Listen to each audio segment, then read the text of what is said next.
Philosopher Simon Blackburn described consciousness as the theatre where my experiences and thoughts have their existence.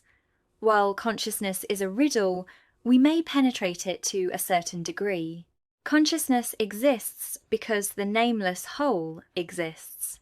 If the nameless whole did not exist, we would be left only with finite wholes, and finite wholes cannot explain anything but mechanical behaviour in a closed system of cause and effect.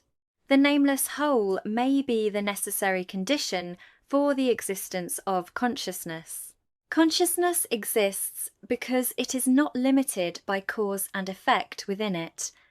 There is always a loose end where there is neither cause nor effect. Consciousness is therefore a monument to the nameless whole.